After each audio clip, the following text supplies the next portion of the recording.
You always prepare yourself because you know that it could happen anytime, but you never know when. And when it does, you realize you could never be prepared enough.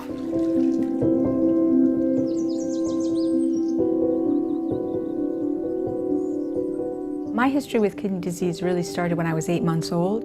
I was diagnosed with a kidney infection, quite a severe one, but unfortunately wasn't given an antibiotic.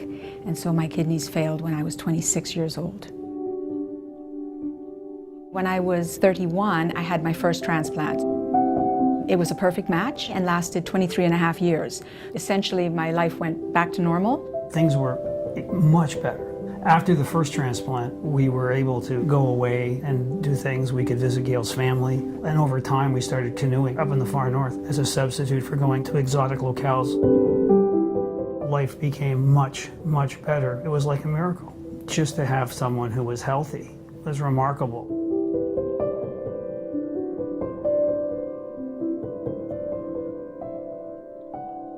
When I found out that the first transplant was failing and that I was facing dialysis again, I was devastated.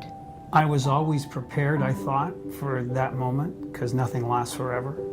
But it was horrible to think of what it was going to be like to go back on dialysis. It was not something that was easy to handle.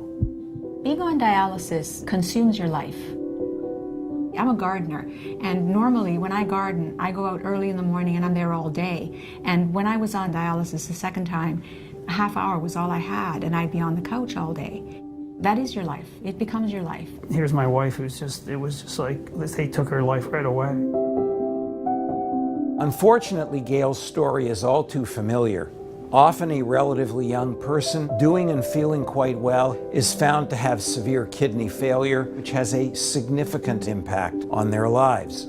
If we compare transplantation and dialysis in terms of quality of life, in terms of ability to re-enter society, to work full-time, and in terms of expected survival, transplantation offers superior outcomes in all of those respects.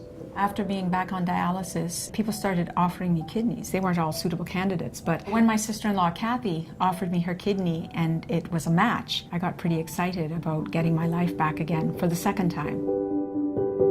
Every day, we get closer to a world where transplants are easier, safer, and more likely to succeed. When I first started working with kidney transplant patients in the 70s, the success rate at 1 year was 50%.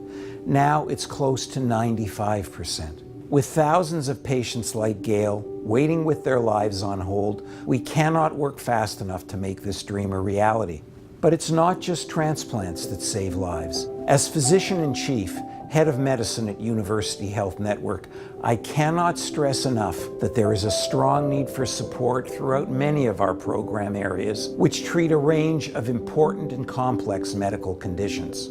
When you give to Toronto General and Western Hospital Foundation, you give people hope by funding some of the most innovative research in the world. You keep families together by helping to ensure life-saving treatments and surgeries are possible. And you inspire our patients with the courage to keep fighting by helping to fund the most advanced medical equipment.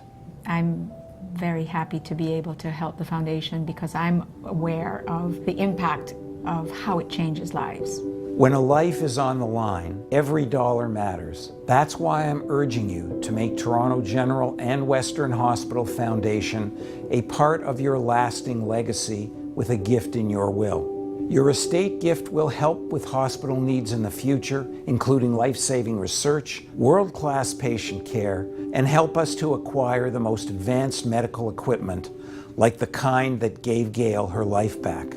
There are cliche words around things like transplantation, and one of them is the gift of life, and it is truly that. It's a gift you could never repay. No, that's for sure. Never.